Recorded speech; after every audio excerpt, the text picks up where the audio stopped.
Good evening and welcome to all our listeners and watchers on Zoom, of whom I gather there are hundreds.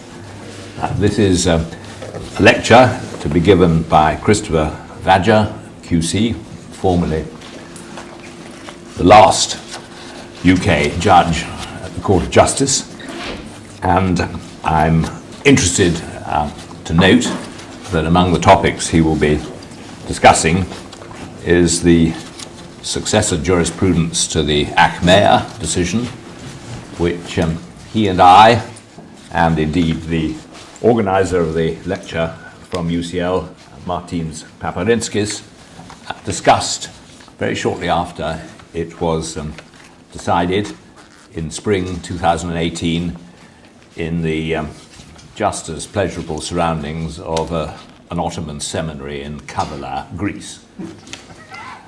So welcome to UCL.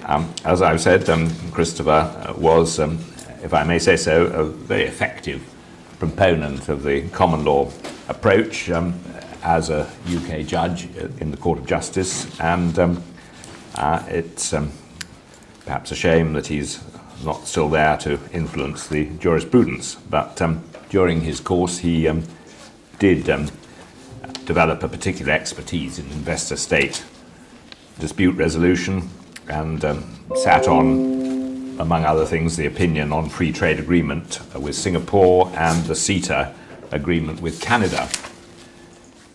He was before that a member of the bar, whose advocacy I well remember in the Supreme Court, and had a huge experience there in a variety of subjects, both, of course, in the UK courts and in Luxembourg.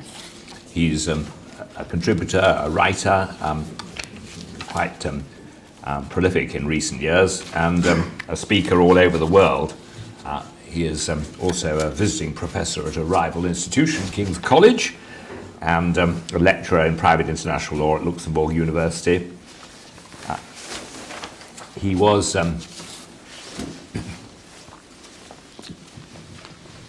as a barrister, a part-time judge in the Crown Court, and a bencher of Gray's Inn, as well as a scholar of grande distinction.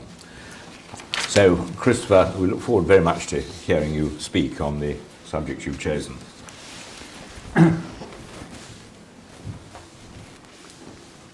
Thank you very much for those kind words, and it's a great pleasure to be asked to deliver this lecture tonight, although it's a bit sad that most of the people are not in this room. Now, shortly before I started to prepare this lecture, I came across the following newspaper clip, and I quote, "Secretive court system poses threat to Paris climate deal, says whistleblower. Treaty allows energy corporations to sue governments for billions over policies that could hurt their profits. The German utility Uniper is reported to be seeking nearly 1 billion euros for the early closure of its coal-fired power plant near Rotterdam. A secretive investor court system poses a real threat to the Paris Climate Agreement, as governments taking action to phase out fossil fuels face a slew of multi-million-dollar lawsuits for lost profits. New data seen shows a surge of cases under the Energy Charter Treaty, an obscure international agreement that allows energy corporations to sue governments over policies that could hurt their profits." Well, I hope this evening to shed a little light on this secretive court system set up under this obscure international agreement, as well as the so-called court system in other international investment agreements. But before doing so, let me begin with a little history. In the 1950s, the world was faced with a different problem, namely how to encourage transnational investments to be made, including those in countries emerging from colonization. The innovative resulting solution, involving, amongst others, Aaron Brock as General Counsel of the World Bank, can now be seen to have four principal features. First, there would be bilateral investment treaties, or BITs, between states whereby investors would, put shortly, be granted fair and equitable treatment of their investments, including protection against expropriation. Secondly, those BITs were to be enforceable at the behest of investors and without the need to exhaust local remedies first. This was part of the shift in public international law from being a system largely regulating the conduct of states inter se to one where individuals are granted rights that can be enforced at their behest, a shift which was recently highlighted by Lord Lloyd-Jones in his FAM Man lecture. Thirdly, since rights of investors were granted under public international law, not under any national law, the forum for which an investor could bring a claim would not be a domestic court. And since public international law did not provide any specific judicial forum for resolving such disputes, the forum for investor-state dispute settlement, or ISDS, would be ad hoc arbitration applying public international law. The fourth feature follows on from the third, namely that the remedy for breach of an investment treaty was the classic public international remedy of reparation. And again, consistent with public international law, such reparation had to be full reparation. This solution gave investors legal protection for their investments under a neutral system of law that was not subject to the vagaries of national law. Equally, investors were entitled to have their claims heard by an arbitration panel that would be immune from pressures that domestically appointed judges might be subject to in certain jurisdictions. And from the point of view of the respondent state to a claim, the incursion of a BIT into its national sovereignty was limited, since the investment tribunal could not strike down or interfere with domestic law. The arbitration proceedings would take place outside its own legal system before reform that was in those days indeed secretive in the sense of not being open to the public, and the only available remedy was damages. The first such BIT was the one between Germany and Pakistan, signed in 1959. Since then, nearly 3,000 BITs have entered into force.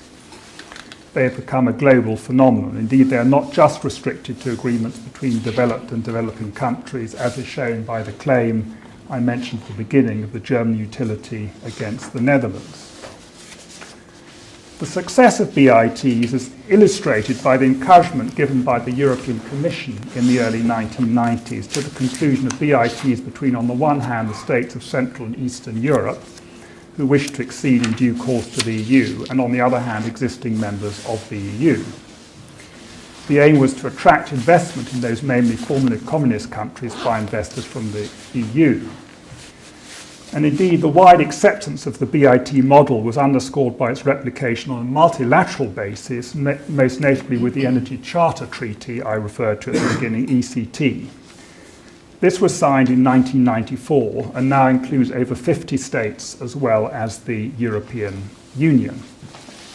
And it has a dispute resolution procedure contained in Article 26, which enables an investor to bring proceedings against the contracting party before an arbitration panel, and if a breach is established, damages are awardable. In retrospect, the 1990s can be seen as the high watermark of ISDA and BITs and multilateral investment agreements, at least in Europe. Since then, the dispute resolution mechanisms in those bilateral and multilateral treaties have attracted growing criticisms.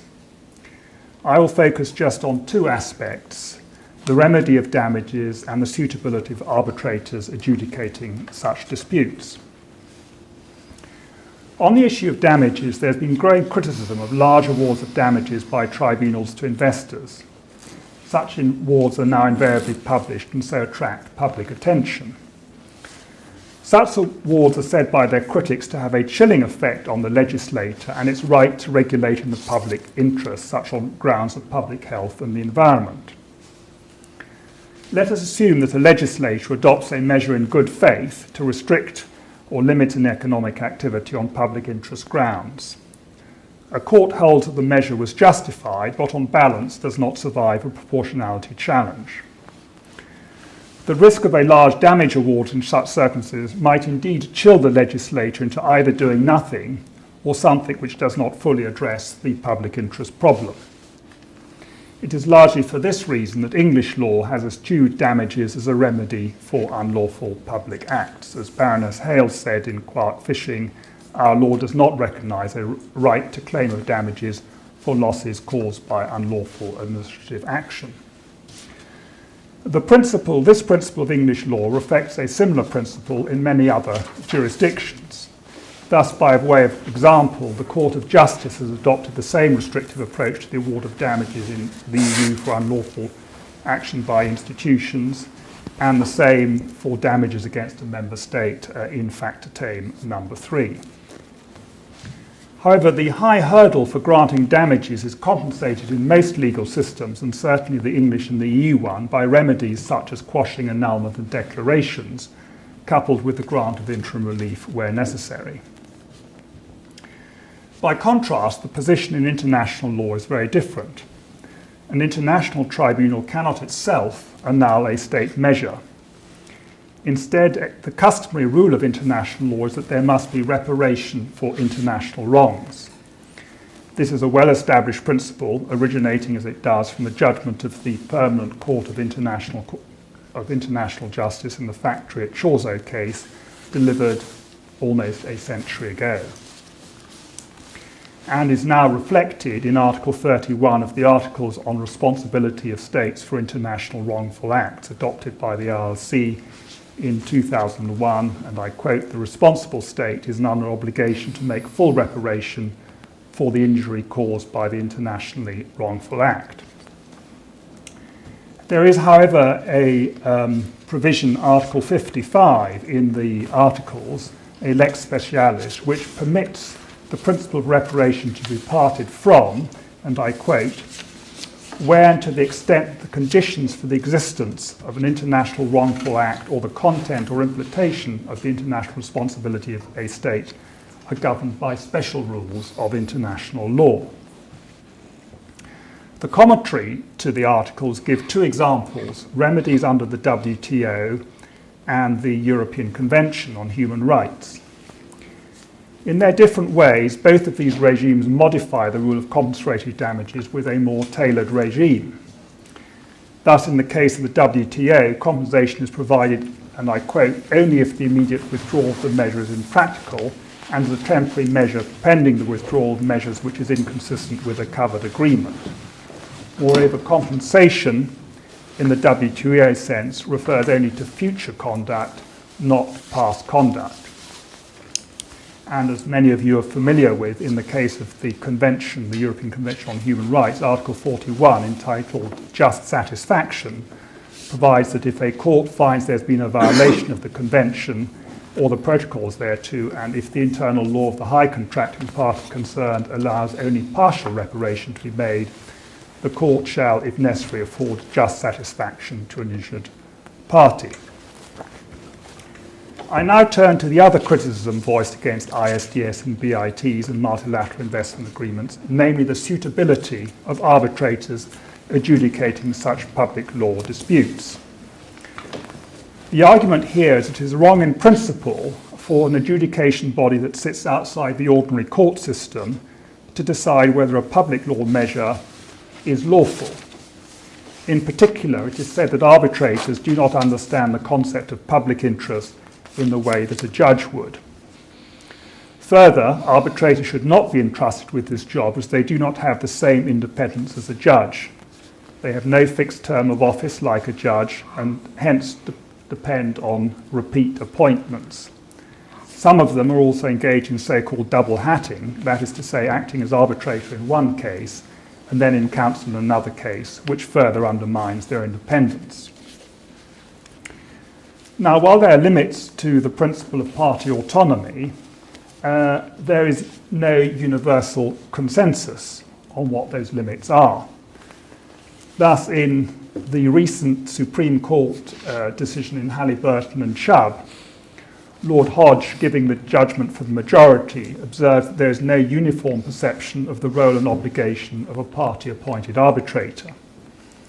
While as a matter of English law, such persons are required to be as independent as the chairperson, that is not the position in other legal systems. I should, however, add that UNCITRAL and other international bodies are seeking to address the issue of arbitrator independence and impartiality. Nevertheless, as things currently stand, arbitration is the well-established mechanism for resolving public international law disputes, subject to a dispute falling within the jurisdiction of the ICJ, or indeed a regional court such as the European Court of Human Rights. As we will see in a moment, the EU is now pushing for a move away from arbitration to a full-time multilateral investment court, MIC. In this endeavour, it has received support from the Court of Justice, which largely but not exclusively for internal constitutional reasons has severely limited the scope for arbitration in international trade and investment agreements to which the EU and its member states are parties. And it's to that case law that I will now turn. I'll look at three cases. The first is ACMER, the case that Lord Mance mentioned in his introduction. This was a case where an arbitral award had been made in a BIT between Slovakia and the Netherlands, and it awarded ACMER 22 million euros in respect of the breach by Slovakia of the BIT. And this was a BIT that had been concluded between the Netherlands and Slovakia before Slovakia's accession to the EU in 2004. It was one of those BITs that I said the Commission had encouraged in the 1990s. However, by the time of the arbitration proceedings, the BIT had become what is known in the jargon an intra-EU BIT, and the Commission's previous encouragement of such agreements had turned into outright hostility. Slovakia challenged the award on the basis that the ISD provision in Article 8 of the BIT was contrary to EU law. The court agreed. It held that an international agreement could not affect the allocation of powers laid down in the EU treaties. The EU had its own autonomous, that is to say, independent legal order. This autonomy, coupled with Articles 267, that's the reference procedure, and 344 TFEU, required the court to have the last word on the interpretation of EU law. That could only be achieved if questions of EU law are reserved to judicial bodies that are capable of referring question of EU law to the court under Article 267. Arbitrators sat outside that court system. How then did a question of EU law arise at all under the BIT? The arbitral tribunal was interpreting the BIT as a matter of international law, not EU law. However, the court considered that the dispute in the case was, I quote, liable to relate to the interpretation or application of EU law on the basis that the tribunal must, in determining whether there had been a breach of the BIT, take account of Slovak law, which might include EU law. That is the basis on which EU law was said to come into play. Now, in reaching this conclusion, the court distinguished the position under a BIT from commercial arbitration and a case where the EU itself is party to an international agreement. In both those cases, the court had previously accepted the lawfulness of a dispute resolution mechanism outside the system of national courts. Now, as I have indicated, the court's reasoning in ACMER was based exclusively on the internal constitutional arrangements within the EU. And indeed, the judgment is striking by the lack of any real discussion of the BIT under public international law. In the court's eyes, that was legally irrelevant. Whatever the position in public international law, it could not prevail over the autonomy of EU law and internal EU constitutional arrangements. Nevertheless, even though ACMER is a case which focused exclusively on internal EU constitutional issues, the solution reached by the court, namely that disputes could not be resolved by arbitration tribunals sitting outside the court system, chimes with one of the criticisms of ISDA in BITs that I mentioned earlier. that is to say that such disputes are unsuitable for resolution by arbitrators. And the solution reached by the court was no doubt made easier by the EU principle of mutual trust between courts of member states, to which the court expressly referred. In other words, a Dutch investor should trust a Slovak court to hear his claim. And as a safety valve, there is the reference procedure to the court, albeit obviously on EU, not international law. The absence of any real discussion by the Court of International Law is not, however, the end of the story. The law to be applied in a BIT is public international law, including, of course, the Vienna Convention on the Law of Treaties. Thus, it may come as little surprise that, so far as I'm aware, no arbitral award on an intra-EU BIT rendered after ACMEA has accepted the conclusion in ACMEA that the ISD mechanism can be disapplied as a result of EU law. A common thread of such post-ACMEA awards has been that it is the duty of tribunals to apply public international law, not EU law, which is a regional subsystem of law. And in particular, the Vienna Convention lays down specific provisions for the termination of treaties under international law. Now, just after a year after ACMEA, the court had to consider in Opinion 117 the compatibility of the ISD mechanism in what we might term an extra-EU trade and investment agreement, namely the comprehensive economic and trade agreement between the EU and Canada.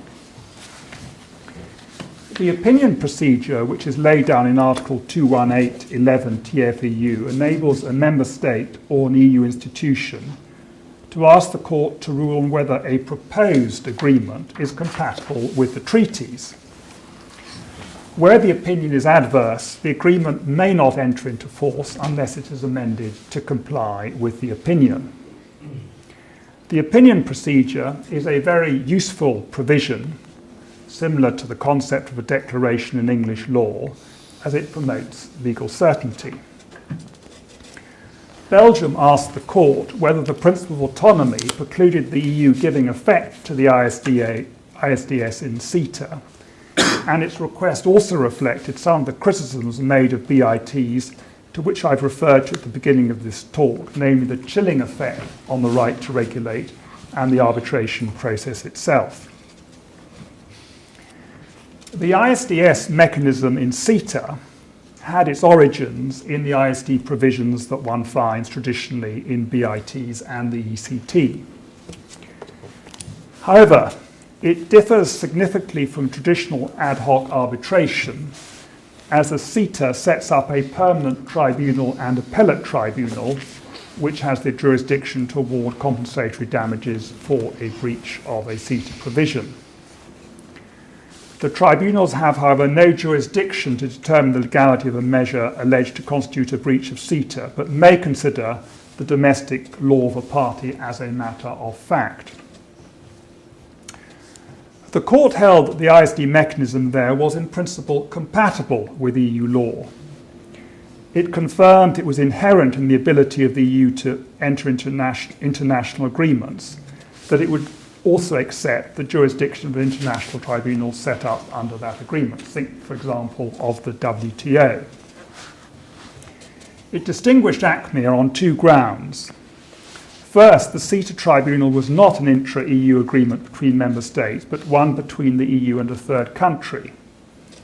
Secondly, the tribunal did not have jurisdiction to give rulings on EU law. It could take account of EU law only as a matter of fact. However, the yes answer given by the court was not unqualified. First, the principle of autonomy of the EU legal order was held to preclude the CETA tribunals from, and I quote, calling into question the level of protection of a public interest that led to the introduction of such restrictions by the Union with respect to all operators who invest in the commercial or industrial sector at issue of the internal market.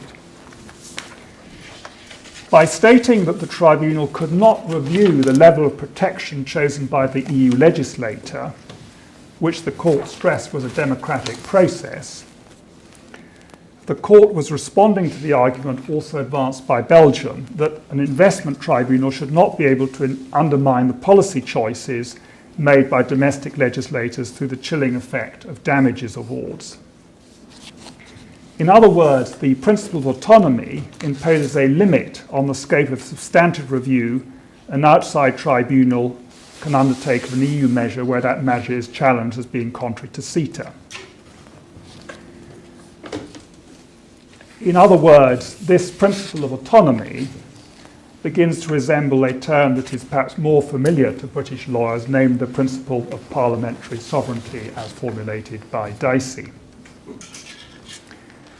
The second major qualification the court gave to its yes answer arose from Article 47 of the Charter on Fundamental Rights. Some of you may recall that this article provides for access to an independent and impartial tribunal. The Charter applies where, put simply, EU law is engaged. Since CETA would be an agreement to which the EU would bind itself, it was subject to the treaties and the Charter. The consequence of this is that the court had jurisdiction to review the ISDS provisions in CETA for their compliance with Article 47. As I said, while the CETA mechanisms had their origins in the ISDA mechanisms found in the BITs and ECT, there were a number of innovations that were significant in the court finding that the ISDS mechanisms comply with Article 47. In essence, the ISD mechanism in CETA is hybrid in nature, combining characteristics based on traditional arbitration mechanisms as well as those of judicial bodies. Thus, it provides for the establishment of a permanent tribunal of 15 members, and that a division of 3 members will hear the case on a rotation basis, ensuring the composition of the division is random and unpredictable.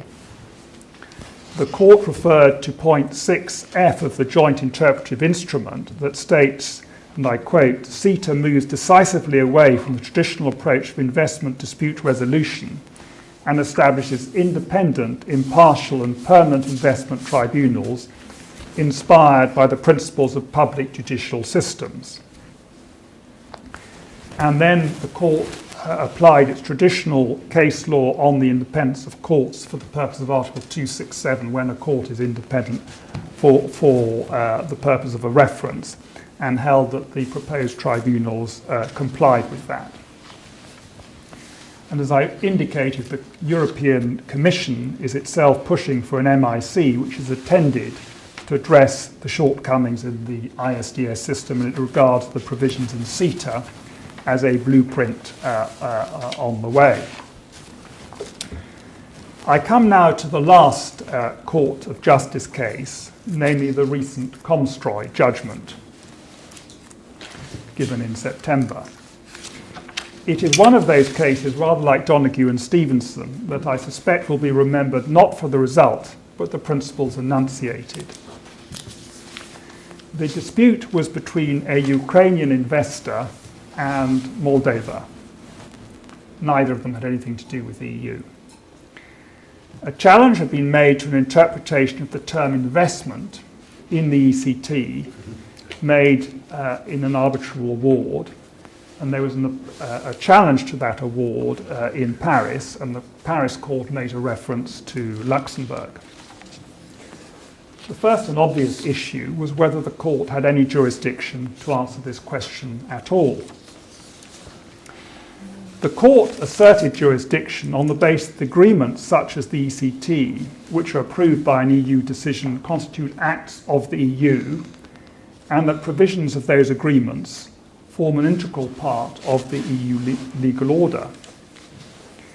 It then added that in order to forestall differences of interpretation between a dispute involving EU parties and non-EU parties, an interpretation should be given whether or not the actual dispute involved EU parties or not.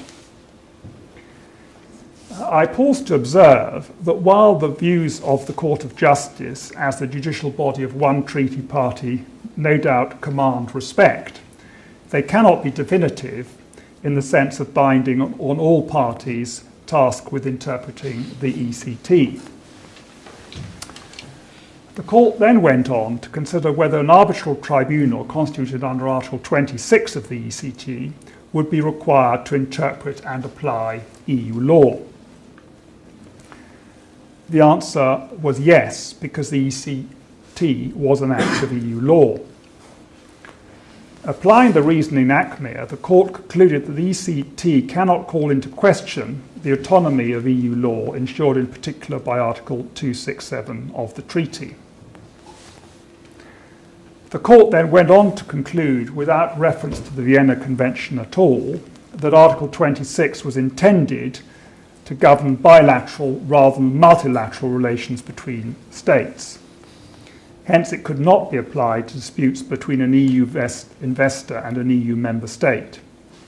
In other words, it applied its approach in ACMEA a bit to a multilateral treaty between 55 states as well as the EU. So all that was in fact completely obiter to the dispute, which, as I said, was between two new EU parties. Now, a huge amount of electronic ink has already been spilt on this judgment, and it's well outside the scope of this lecture and the time allocated to me to analyse it in detail. I just want to make a few points.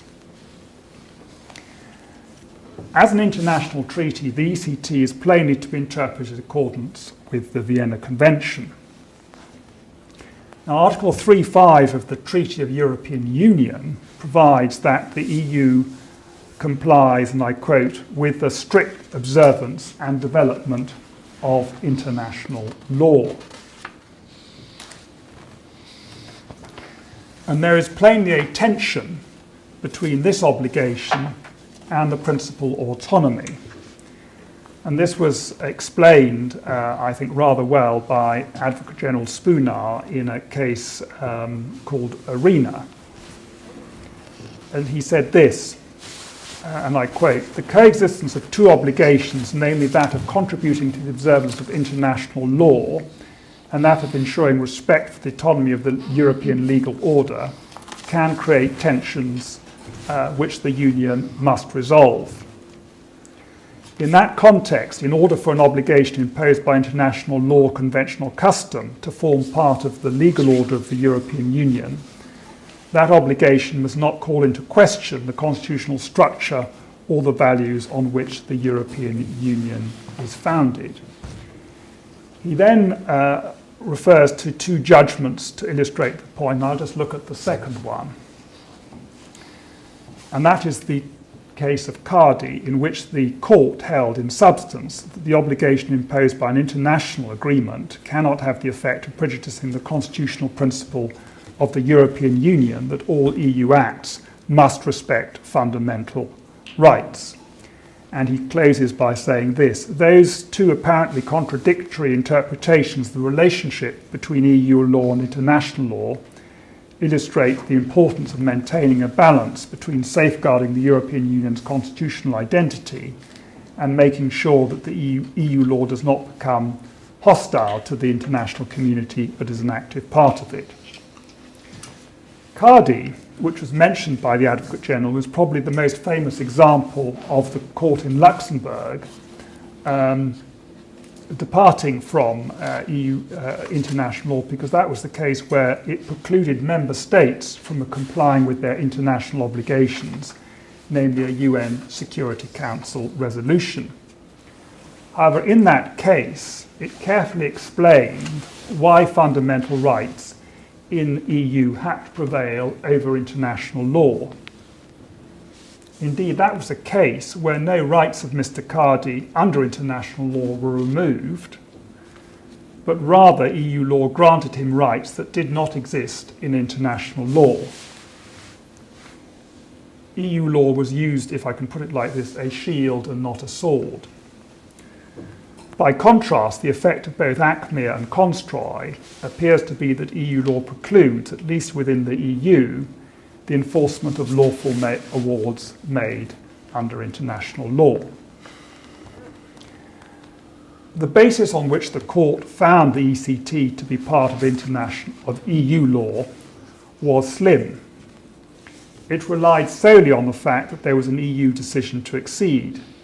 However, if the ECT is part of the EU legal order via the decision to accede, it does not therefore follow, in my view, that the ECT loses its character as an agreement governed by international law.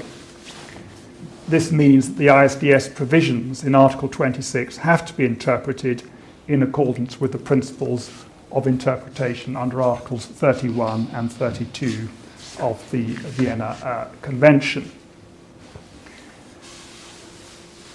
And I mentioned earlier the usefulness of the opinion procedure, and in my view it was perhaps a pity that that opinion procedure was not invoked, as it could have been at the time that the EU was intending to enter into that agreement. Well, that's now the position in the EU, and as you can see, it's heavily influenced by internal EU constitutional arrangements. And I will now turn in the much shorter part of my lecture to the position now in the United Kingdom. I'd like to start with the internal position. How are trade agreements to be brought into UK law, and how does Parliament scrutinise them? As Walter Bagehot observed in the late 19th century, and I quote, "Treaties are quite as important as most laws, and to require the elaborate assent of representative assemblies to every word of the law, and not to consult them even as to the essence of a treaty, is prima facie ludicrous." Happily, things have moved on a little since then. Under the Constitutional Reform and Governance Act 2010, which effectively put onto a statutory footing a previous convention, Parliament can, in effect, block ratification of a treaty. The government may not ratify a treaty for 21 sitting days after being laid before Parliament. Parliament could resolve that the treaty should not be ratified, and in theory, Parliament could continue in this vein, giving it in effect a veto. However, this power has not been used, and whether it will be used remains to be seen. Where a trade agreement requires primary legislation to be changed, Parliament's consent will be needed, of course, to amend that legislation. However, where a trade agreement requires changes to secondary legislation, Parliament's role is much less important. Much of the UK's pre-existing food and environmental legislation has been inherited from the EU and is to be found in secondary legislation. And concerns have therefore been expressed that future free trading agreements, FTAs, could lead to a lowering of those standards without sufficient parliamentary scrutiny. Steps have been taken on a non-statutory basis to improve parliamentary scrutiny in this country.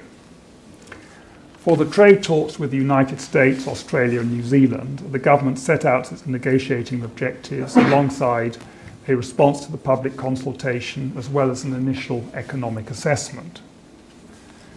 The government will publish an independently scrutinised impact assessment of the deal, allowing time for the relevant select committees to produce a report on the FTA and to enable the new Trade and Agricultural Commission to report. Nevertheless, the UK's legal powers, while similar to those of the Australian and Canadian parliaments, remain considerably less either than that of the EU Parliament or the US Congress. By way of example, the EU Parliament has a legal right to be informed of the negotiating mandate, the negotiating process, and its formal approval is required for ratification. I will now close by looking at what I might call the external position and the presence or absence of ISDA mechanisms in UK FTAs. The largest trade and investment agreement that the UK has concluded post-Brexit is, of course, the agreement with the EU, the TCA. That contains no ISDS provision, which is perhaps not surprising given the problems and the hostility of the EU that I mentioned in the CETA opinion. That is to say that one needs to have something like a formal court structure as opposed to arbitration. The TCA has, however, been incorporated into UK domestic law, and I'll come back to that in a moment. Nor does the Comprehensive Economic Partnership Agreement between the UK and Japan, which came into force at the beginning of this year, contain an ISDS mechanism. However, as I understand it, the objective of both the UK and Japan was simply to roll over the existing EU-Japan agreement before the UK's transitional period in the UK expired at the end of last year. There's no ISDS in the UK-Japan agreement, and so there's not one in the UK-Japan one either. The next agreement in the pipeline is the proposed UK-Australia Free Trade Agreement. The current proposal provides for no ISDS mechanism, although UK ministers had stated in Parliament that the UK supported such a mechanism. However, it is well known that the US ISDA mechanism is politically extremely sensitive in Australia as a result of a claim, in the end unsuccessful, brought by Philip Morris against Australia, challenging public health legislation on the packaging of tobacco. By contrast, as a member of the Comprehensive and Progressive Agreement for Trans-Pacific Partnership, CPTWP, it's a bit of a mouthful, Australia has accepted ISDS in that agreement, and that is an agreement to which the UK wishes to accede. The position in the proposed UK-Australia FTA prompts the question whether one always needs an ISDA mechanism that stands outside the national court systems of both countries. Both the United Kingdom and Australia have an independent judiciary and a well-established public law regime. One could, as an alternative, envisage that the FTA would be incorporated into the domestic laws of both countries. There is a recent precedent for this, namely the TCA itself. The TCA, unlike the EU treaties, does not have direct effect, but it has been incorporated into UK domestic law by Section 29 of the European Union Future Relations Act 2020. And as Lord Justice Green recently observed in the Heathrow Airport duty-free case, this will require courts to have regard to, and I quote, the principles of interpretation to be applied to the TCA. The Act, that's to say the UK Act, cross-refers to the TCA, which itself incorporates the Vienna Convention on the Law of the Treaties. To my mind, this could provide a template for bringing provisions of an FTA between the UK and another state into their respective domestic legal systems. Of course, it would no doubt be said that to give jurisdiction to both the Australian and UK courts to interpret the FTA in accordance with the Vienna Convention risks divergent judicial pronouncements on the same legal text. Therefore, one needs some judicial body with an exclusive jurisdiction to provide the final word. In my view, the likelihood of divergence occurring should not be overstated. In any event, even with ISDS tribunals, one can have divergence between one tribunal and another. The risk of divergence between domestic courts could, in my view, be countered by dialogue between the parties, and as a last resort, the two states issuing interpretive guidance for future cases, as indeed provided for in the CETA. I would add that even many modern international treaties, even though many modern international treaties have specialist international bodies for dispute settlements, there are many that do not, and that are interpreted and applied exclusively in domestic courts, for example, the New York Convention and the Refugee Convention. Of course, I recognise that the approach I have suggested may not work between states where, to use the phrase coined by the Court of Justice, there is not the same degree of mutual trust between the national courts. But the approach that I have suggested would provide an alternative to ISDS, and something that Aaron Brockes and his colleagues in the 1950s might have approved of.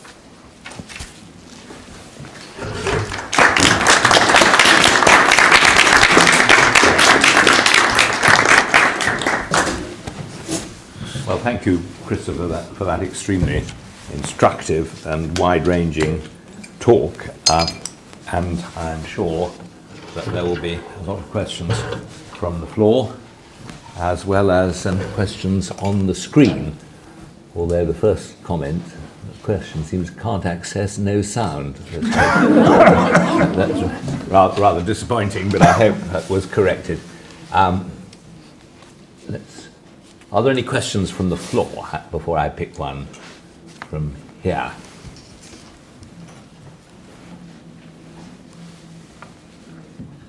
Let me just ask then, Christopher, this detachment from general international law strikes one as problematic. In particular, the concept that the court is the body to construe a multi-party international treaty, not only when it involves some European parties, but also between two non-European parties. The reasoning seems to miss a step here. What is the logic of assuming that between non-EU parties it will comply, or was intended to comply with European Union law? And why does the parties' choice of Paris as the seat of their arbitration have that effect, if that's part of the reasoning? One effect it may have is, of course, that London becomes rather popular as a place to arbitrate. But can one see the logic of the reasoning there? I find it at the moment problematic. No, I have difficulty. As I said, at the most one can say that the ECT may have an element of EU law, although in my view the actual EU law is, if one looking at it in the terms of the traditional dualist approach which we have in this country, that the EU Act is effectively a decision to exceed, and the ECT, which is an international multilateral agreement, is exclusively international law. But even if you accept the premise of what the ECJ says, which is that there is some element of EU law, ultimately it's on no view exclusively EU law, and therefore what the EU says about it may, as I indicated, may be of some interest, but it is in no way determinative. And as you say, if in fact the arbitration had taken place, say, in Switzerland as opposed to France, it would have never got to the ECJ. And if there'd been, I don't know if there was what the procedure is in Switzerland for appeals from arbitration awards, but there you would then had a view of a Swiss court, and there's, I think that the fallacy is that the ECJ does not have a monopoly on the interpretation of the ECT. I think our mutual friend who organised the conference in Kavala, Greece, sadly deceased earlier this year, the great Emmanuel Gaillard, would be saying something quite forceful about the current decision. Might even have persuaded him that Paris was not necessarily the best location. Are there some questions now you've had a chance to think? Let me take one from the well,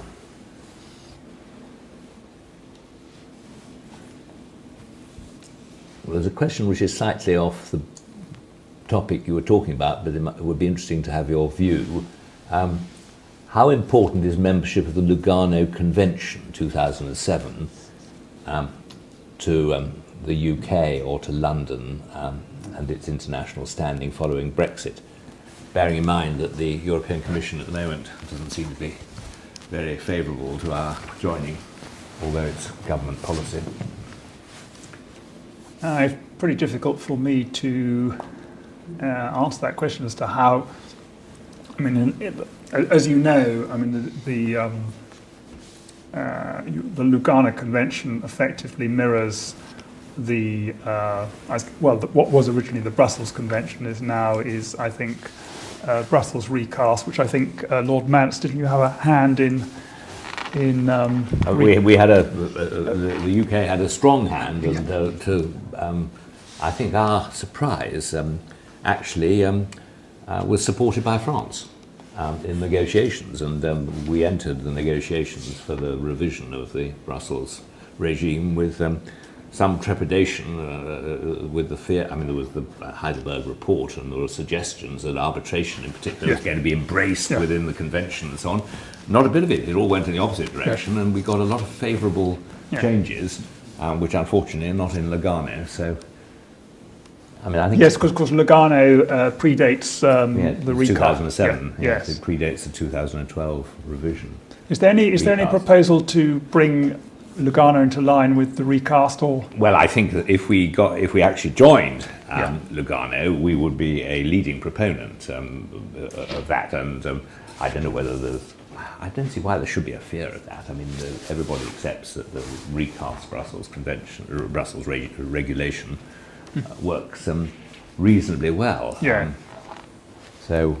Well, it seems to me that it's unfortunate that this is an area where probably politics has come in, because everybody recognises the advantages of the Brussels Convention, the recast Lugano Convention, and I can't at the moment see why the European Commission is objecting to this, other than for political reasons. It was sort of in everybody's interest that the UK, if it wishes to, which is said it wishes to, should be able to join Lugano. I don't know what base. The sort of feeling, well, you don't deserve to be a member of the club is the worry. I agree with you. It's perhaps from a lawyer's point of view rather sad that these things aren't resolved in a more cooperative way. If I just say, of course, what would then happen in relation to our own courts is I think we would still keep, if I can use the expression, autonomy, in the sense that I think as a court in the Lugano Convention, that say the Supreme Court would have regard to the ECJ jurisprudence, but wouldn't necessarily be bound to follow it. Yes, there's a way in which the EFTA countries, EEA countries, actually do assimilate generally that law to the EU law. But you're right, there would be a bit of flexibility.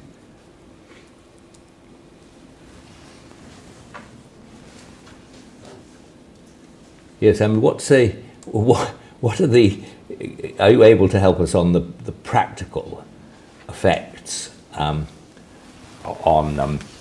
foreign investment of the EU's collapsing of the state investor regime? How important is it? How far are the remedies which you get under a BIT actually available in EU law? If you sue in a assumedly reputable EU court, you'll get the EU remedies. How do they shortfall? There are two issues there, really. The first is, as I indicated, that as a public law remedy in domestic law, damages is the exception as opposed to the rule. Whereas in the BIT, damages is the rule. There's a recent case which has a sort of rather current political twist to it as well, which is which I didn't mention, which is PL Holdings, which is a case where a investor got an award, in fact, more than 20, I think it was 150 million euro against Poland. For effectively destroying the value of a bank that had been acquired. The the arbitrator sat in Stockholm. Not surprisingly, Poland then objected to the enforcement of the award. The case was referred by the Swedish court, the Supreme Court, to Luxembourg. And one of the arguments of the investor was, well, look at the Polish courts today. I mean, we all know about the problems of the rule of law in Poland. And you shouldn't deprive us of this award of 150 million euros because we've tried to do something in Poland. We're just not getting anywhere. And in a very brusque judgment, the court basically said, we have no interest in this. We're following ACME. And then there's a throwaway sentence at the end of the judgment, saying that insofar as you've got any problem, your remedy is in a national court, i.e. a Polish court, and if need, Polish court, and if necessary, a reference to the European court. So the approach of the European court, despite the well-known difficulties with the rule of law at the moment in Poland, is, well, we still have to proceed on the basis of mutual trust. And you have, if you like, what I called in my talk, the safety valve of 267, so that you can always, if necessary, get the case to us. But that's a case where they've actually, as a result of the judgment of the court delivered last month, they've effectively lost a huge award. Yes, I think there's a you mentioned in a throwaway that one of the questions here is whether it's acceptable in Komstroy for such an important matter to be dealt with in an obiter dictum. Well, that is. I don't expect you to comment on that. It's a comment really by the questioner, but.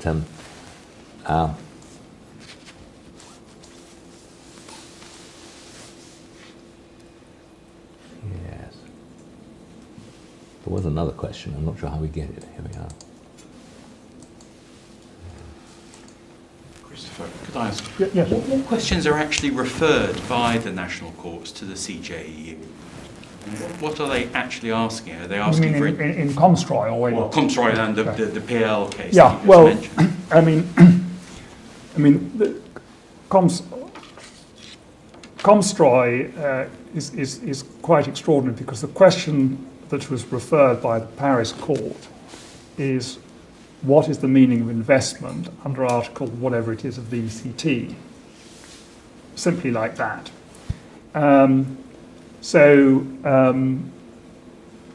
Obviously that raises two, if you like, preliminary issues which I'm not sure were ever debated in the French court, but effectively the court, which is, first of all, is this something that we, the court, have jurisdiction on at all? Secondly, is this a matter, when I say jurisdiction, because it's involving two non-EU parties, but then there's also the question, as you know, that the jurisdiction of the European Court is limited to interpreting EU law. Having said that, like, say, British courts, plainly in interpreting domestic law, one can have regard to, and may in some cases be obliged to have regard to international law. So I mean, I have to deal with it quickly, but in relation to the first question, they said, yes, well, it is, this is a question of European law because the ECT is part of European law, but then that means that any agreement that the EU is involved in the WTO or anything like that, that automatically means that it's part of EU law.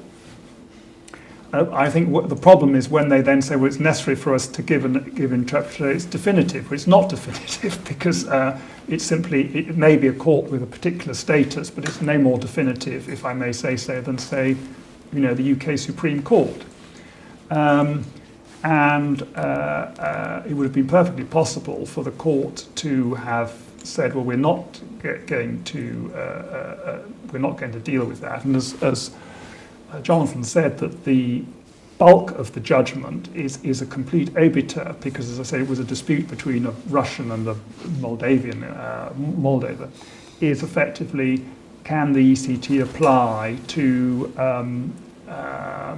disputes between an EU investor and an EU member state, which was not a question asked by the court, by the Paris court. And I mean, all of us will probably remember that the Court of Justice, one of its tenets is that it should not answer academic questions. It should only ask a question which is necessary to enable it to answer the question in the case. Otherwise, actually, the question is outside its jurisdiction. And actually, the 30 paragraphs or so that were devoted to this question were not necessary to enable it to answer the question in this case. That's one of why this case has been heavily criticised. And what's even worse is to say that there's no reference at all to public international law. I mean, at the very least, the ECT you could regard it as being, say, hybrid, in the sense that it is plainly international law. You might say, well, because the EU has acceded to it, it's part of our domestic, so we have a look at it. But that doesn't in any way take away its principal character as being international law. I rather doubt whether a British court would have made a reference at all. It would have said, no. There's a substantive question, what is an investment arising between two non-EU parties, nothing to do with the lex fori, and why is European law relevant at all? Yeah. You've gone for coffee straight after that, too. I've got another question, which is a teasing one. What should an ICSID tribunal do in an intra-EU ECT arbitration? Should it now decline jurisdiction on the basis of Komstroy, or should it take the view that it operates as the way you indicated under general international law and European law is irrelevant? Well, maybe the first thing I should say, mindful of my previous role, is that obviously it'll first of all have to have submissions from the party as to what to do. But I mean, it is what is striking to me, as I said, is that no tribunal has followed ACMEA, not because they're in any sense hostile to the ECJ, but they've just said that there is a dimension that the ECJ has not addressed. And it is plainly a possibility, or indeed a probability, that would happen again in Komstroy, which in a sense indicates how important it is, in my view, for all courts to try and work, if I can put it this way, harmoniously with international law. I mean, the principle of autonomy is, it's no different from what we have in our own system, which is a dualist system. And there may be occasions when, for some reason, the executive we have not incorporated international, and therefore the courts in this country may say, well, that's all very interesting, but we really, we can't look at international law, and it's, if you like, non-justiciable for us. But I mean, what is odd here is that this is a case where it's been incorporated into a domestic legal system, namely the European one. But one says, well, there are internal constitutional arrangements which preclude us having regard to that. And again, I quite understand that one can say that for internal EU constitutional reasons that these sorts of disputes need to come before the national courts. But then one still, in my view, has to balance that against international. One has to then come to some sort of result which takes due account of international law. And indeed, maybe that you then say, well, this is, you give a prospective ruling, or what you try and do is say, well, these are something which is sort of fundamental to our own system, that we want to reach a result that, if you like, does least violence to international law.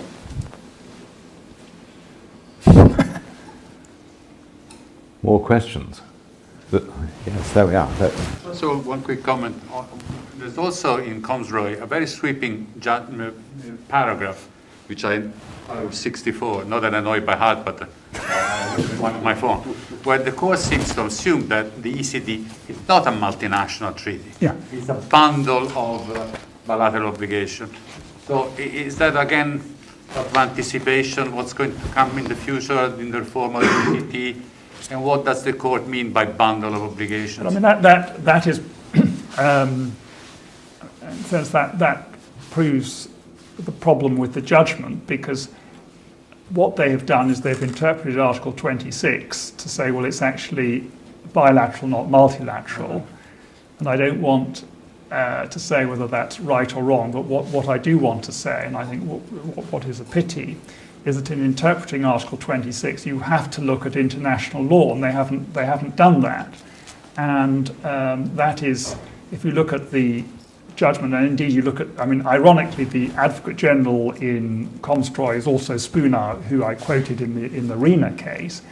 He doesn't do it anywhere. I mean, nowhere is there any analysis. Well, actually, if we look at the ECT, we have to interpret it in the light of international law. And if the court has said, well, yes, we've looked at the Vienna Convention, we've looked at, and which requires you, for example, look at the travaux préparatoires and all this stuff, and there's quite a lot on this, and they had then come to the conclusion, well, on our view, it's bilateral, and say the UK Supreme Court took a different view on the one could understand, one could say, well, that is something that's possible, but both courts have actually looked at the same basic material, albeit they've come to a different conclusion. The criticism of the European Court's approach is they haven't actually looked at the basic material.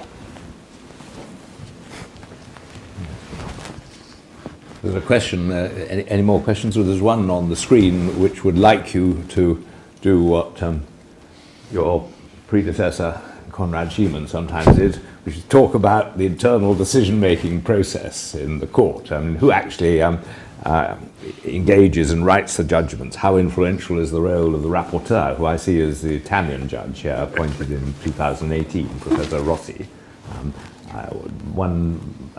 Without perhaps dealing with this particular case, is there anything you'd like to say generally? Well, one thing that is slightly unfortunate about Komstroy is that there's another case pending, which was pending at the time of Komstroy, which is a case against Italy, Athena Investments, which raises the same point. And there is a rule that you're not appointed the juge rapporteur in a case involving your own member state. Yes, so she could not have been appointed to do the Rossi, to do the Athena. Komstroy. No, Sorry, to do the other one. Yes, to the other one, which has been stayed behind it. But of course, Yeah. the effect of deciding Komstroy is that Athena has now been effectively stayed itself, which is perhaps doesn't give the best views now. It's the president who decides who is the reporting judge, and in fact, when you mentioned my predecessor, when I was about my second day in the job, my judicial assistant, who'd been Konrad Schimann's judicial assistant, he came to me and he said, Christopher, what most new judges do is that they go and have a word with the president on the sort of cases that they would like to do. And have you thought as to the sort of do that is to take as a reporting judge? Have you thought, are there any particular areas of interest to you? And I said to him, as a matter of principle, I didn't want to do that. I was, privileged to be a member of the court, and I would do any case that I was given as a reporting judge. But what happens is that you're given a case, and then, if one takes a completely different area of law for the moment, data protection, which was the sort of huge area when I was a judge, that the first case on data protection were given to the German judge, Thomas von Danwitz, and as a result, for connectivity purposes and all the rest of it. He's done them all. He's done them all. Yes. And my own view was that was unfortunate, because I think it sends the wrong signal to the outside world, and that one ought actually to mix them up, which is effectively what they do with the Advocate General, because the Advocate General is chosen by the first Advocate General, and you don't always have the same Advocate General. But regrettably, with the court, it's quite often through this principle of connectivity, so that Thomas did all the privacy cases. But I can assure the person who asked the question that when it comes to the deliberate, indeed, you will see who the reporting judge is, that you know the name. And indeed, when you go along to the farewell of a judge and valedictory, and the president says, yes, well, you know, this, you know, I did all these cases as reporting judge, etc., etc. But I don't think I'll be revealing too many secrets to say that there are quite a few cases one does as reporting judge where one has to draft a judgment that one does not agree with, and that happened. I thought it would never happen to me, but it did happen. It did happen to me. I mean, it is a collective effort, and so far as the Grand Chamber is concerned, plainly the President has quite a large role in all that. Philip, yes, we ought to bring it to a close fairly shortly. Sure, just very quickly. I mean, it sounds as though in Komstroy the court has doubled down on that. Yeah. And the impression I get is that the Commission strongly pushed this line as well. Yeah. So the question is, what would it take to push the court back from that line and towards an approach which is more respectful of public international law, if anything? It's very difficult to say. I mean, as I said, one of the things that is astonishing to me is that there was no discussion of public international law at all. That's certainly finished with what I hope might be a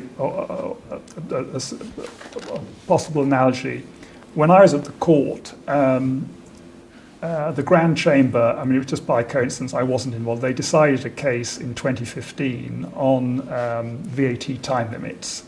And it was a case where there was one of this carousel-type fraud situation, and there was an Italian judge who was basically totally fed up with all these people getting off these VAT funds. So he sent a question to the court saying, you know, isn't this outrageous?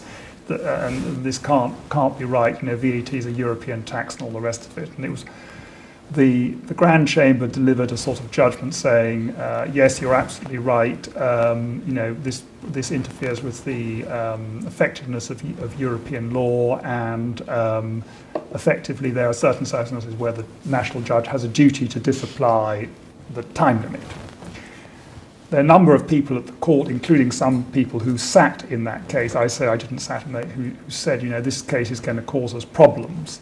And lo and behold, about 2 years later, the Italian Constitutional Court sent an extremely good reference to the court, saying that there are a number of problems with the judgment of there was a case called Tarico, and in particular they pointed out that it was in conflict with the principle of legal certainty, retroactivity, because this was all criminal matters. And effectively, they asked the court to reconsider that. Now, I happen, because it's just rotation, I happen to be on the second case, but not the first. And it was clear to a lot of us when simply reading, it was a very, very good reference from the Constitutional Court, which effectively explained in real detail all the problems. A lot of the judges then, hearing the second case, realised that the Supreme Court had a point. The question then was, which is this eternal question, what to do with the first case. And there was, I mean, in one sense, the cleanest thing would be simply to overrule it. But because it was given 2.5 years earlier, there was a reluctance by some people to go down that route. And so the technique was adopted that you are very familiar with, of if you like, distinguishing. I say distinguishing it was difficult to distinguish because the facts were pretty similar, but effectively to say, well, we didn't quite mean what we said. But if you read because on the question of disapplication of the time limits point, although the court doesn't say so, and it says, well, the basis for us is Tarico 1. I mean, effectively, it was really a revirement, as one said, of the case law, which had the effect that the Italian courts were then entitled to say, yes, we're going to continue to apply the time limits because of principles of legal certainty and non-reactivity of criminal penalty. So that is the sort of thing, and what would make the court or do something like that would be if one said, well, I mean, one hesitates to say that it was per incuriam in the sense there's been no recognition of international law, but there'd have to be some new feature there that persuaded the court that you can in some way distinguish what was said before. And indeed, very recently they've done this. I don't know if you've had in the Supreme Court any of these cases on data retention, but which is a highly controversial area. And there was a judgment. In fact, it was one of the cases was came from the United Kingdom. In fact, David Davis was one of the applicants. It was a judicial review where the court appeared to rule out any data retention at all, and the Conseil d'État, the French Conseil d'État, sent a reference in 2018 or 19 explaining the real problems with having no data retention at all. And of course, that was, of course, after the terrorist attacks in Paris and so on and so forth. And, I mean, it depends how you read the judgment. The Advocate General in the case says this is an attempt to change our case law, we should resist it. The court say, well, this is a case about national security. National security was not an issue in the first case. We take a slightly different view. Whether you regard national security as being an issue in the first case or not is a matter of taste. But it is possible, but difficult. Well, thank you very much indeed for such an insightful and open set of answers to good questions. And I think we'd all want to thank Judge Vajda once again for an absolutely excellent evening. Thank you very much.